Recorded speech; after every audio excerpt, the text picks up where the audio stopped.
के और हनुमान जी के सामने थाल रख दिया, दरवाजा बंद कर दिया, ताला लगा दिया। पहरेदारों को राजा ने हनुमान जी के दरवाजे पर खड़ा कर दिया। राजा चला जाता है। पुजारी जैसे ही जा करके घर पर नींद नहीं आती। क्यों? कि पुजारी को मालूम है कि 4 रोटी तो चूहे खा लेते, लेकिन 51 किलो लड्डू खाने वाले नहीं हैं। आज रात में रो करके परमात्मा से कहता है, हे हनुमान जी महाराज, कि अतुलित बल धामम हेम से लावदेहम धनुजवन कृजानम ज्ञानिनाम अग्रगण्यम सकल गुण निधानम वानराणाम धीसम रघुपति प्रिय भक्तम वात जातम नमामि। हे प्रभु, मेरा परिवार फांसी पर चढ़ जाए, मुझको कोई चिंता नहीं है। अगर कल लड्डुओं का भोग नहीं पाया तो दुनिया वालों का आपसे विश्वास हट जाएगा। जैसे ही रात हो गई और प्रातःकाल 8 बजे राजा हाथी पर बैठ करके आता है। जैसे ही राजा 8 बजे आया और आकर के राजा के आते ही सैनिकों ने मंदिर का पट खोला और पट खोलते ही, ताला खोलते ही दरवाजा खोला और दरवाजा खोलते ही जैसे ही पर्दा हटाया 51 किलो लड्डू गायब हो जाते हैं। आधा लड्डू हनुमान जी महाराज की मुख में लगा हुआ है। राजा ने लेट करके पुजारी को दंडवत प्रणाम किया। धन्य है पुजारी, तेरी पूजा, तेरी भक्ति की इस कलयुग में हनुमान जी साक्षात भोग पाते हैं। तो पुजारी रो करके कहता है कि चूहा पाले प्रेम सो मैंने पेट भरने के काज, और धन्य धन्य बजरंग ने सुरखिलई मेरी लाज। बोलो हनुमान जी महाराज की। तो प्यारे, हनुमान जी महाराज जैसा तो कोई देवता नहीं है। एक बार विश्वास करके देखो, अगर श्रद्धा से भक्ति से हनुमान जी महाराज की शरण में जाओगे, सभी मनोकामनाएं पूर्ण हो जाएंगी। आज प्रहलाद जी महाराज ने जैसे ही 4 बिल्ली के बच्चों को देखा, परमात्मा पर विश्वास हो गया कि भगवान के नाम में इतनी शक्ति है कि अग्नि जलाने का काम बंद कर देती है। आज राजकुमार प्रहलाद जी महाराज आ गए और वास्तव में प्यारे, परमात्मा के प्रति विश्वास हो जाए, गारंटी की बात है, परमात्मा आपके लिए आ जाएगा। बरसाना सबने सुना होगा, देखा भी होगा। वृंदावन के किनारे जहां पे राधा रानी का जन्म हुआ था, उसी बरसाने में एक सेठ जी थे। 3 लड़के थे, तीनों लड़कों का विवाह हो गया, 3 बहुएं आ गई। सेठानी शरीर छोड़ गई, समाप्त हो गई। आज महात्मा जी सेठ जी के दरवाजे पे आए और कहा, सेठ जी भजन आनंद से चल रहा है? उन्होंने कहा, महाराज आपकी कृपा से 3 लड़के हैं, 3 बहुएं हैं, नाती हैं, सब आनंद है। लेकिन उन्होंने कहा, लेकिन क्या? कि सेठानी जी चल गई। चल बसी। उन्होंने कहा, ये तो दुनिया का नियम है। तो कहा कि प्रभु, सेठानी चली गई, उसकी कोई चिंता नहीं, लेकिन अगर हमारे एक बेटी पैदा हो जाती तो हम भी कन्या दान करते, उस कन्या दान करने का सौभाग्य प्राप्त होता। क्यों? कि संसार में लड़के होते हैं भाग्य से और बेटी होती है सौभाग्य से। हे प्रभु, अगर एक छोरी, एक लाली, एक बेटी मेरे होती तो मुझको भी भगवान की कृपा से कन्या दान करने का सौभाग्य प्राप्त होता।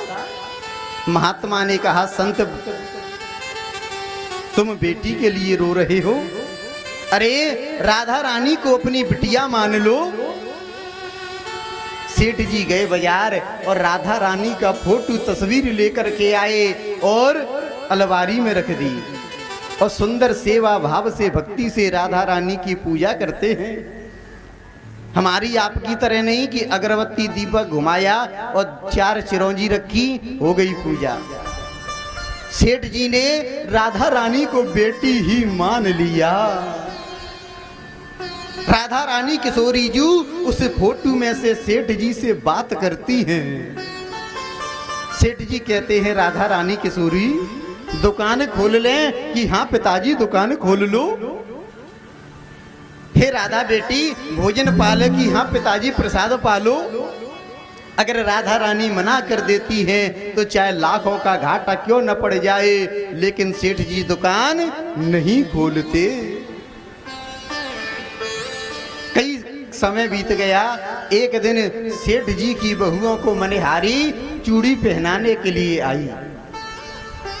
जैसे ही मनिहारिन ने 3 बहुओं को चूड़ी पहना दी और राधा रानी किशोरी जी उस चित्रपट से निकल करके और मनिहारी के पास आ जाती है।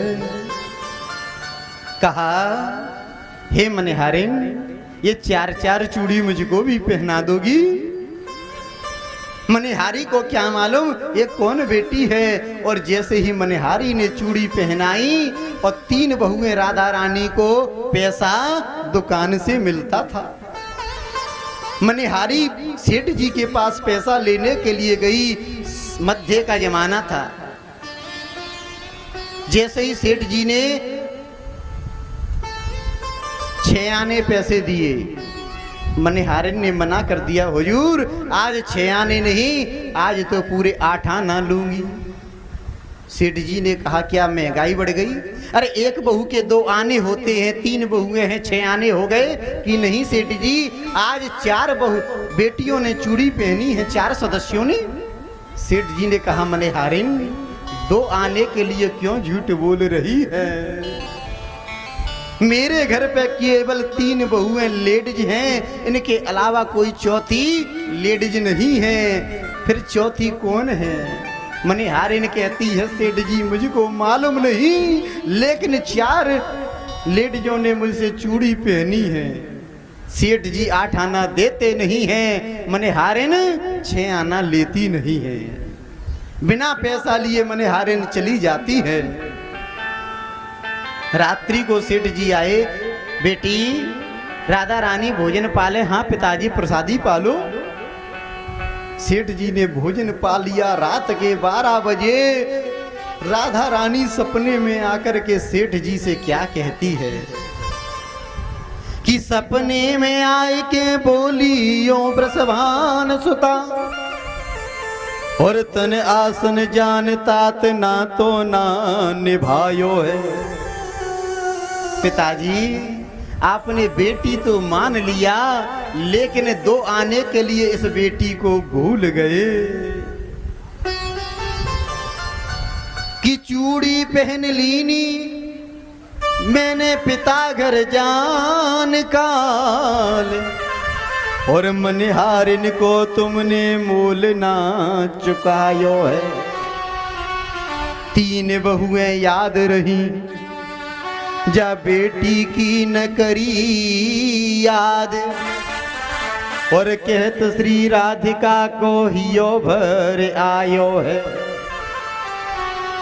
रही ऐसी दूरी हाय कौन मजबूरी हाय जो 4 चुड़ियन के लिए मोह को भुलायो है। हे पिताजी 4 चूड़ियों के लिए बेटी को भूल गए।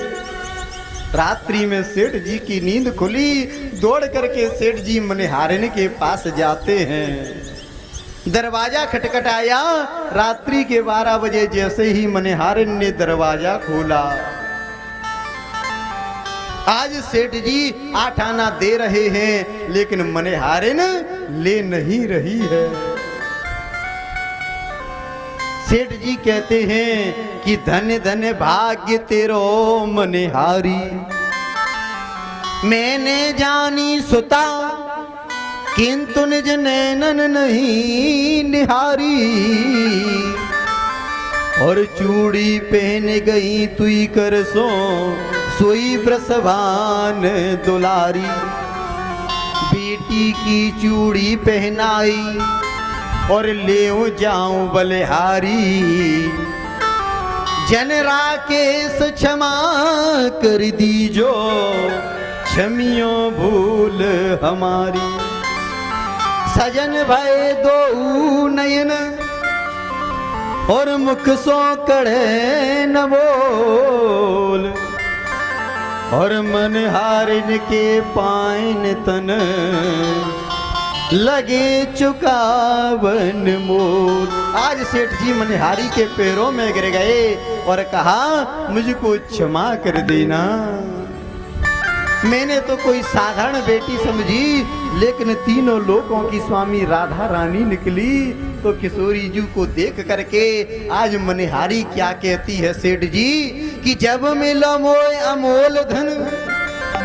हे सेठ जी अब मुझको पैसा नहीं चाहिए। क्यों कि जब मिला मोय अमोल धन तो अब का चाहिए मोल। और रे मन अब तो प्रेम सो बस राधे राधे बोल। प्यारे एक बार सच्चा विश्वास हो जाए परमात्मा पर कि परमात्मा है तो गारंटी की बात है परमात्मा रक्षा करेगा। लेकिन परमात्मा के प्रति विश्वास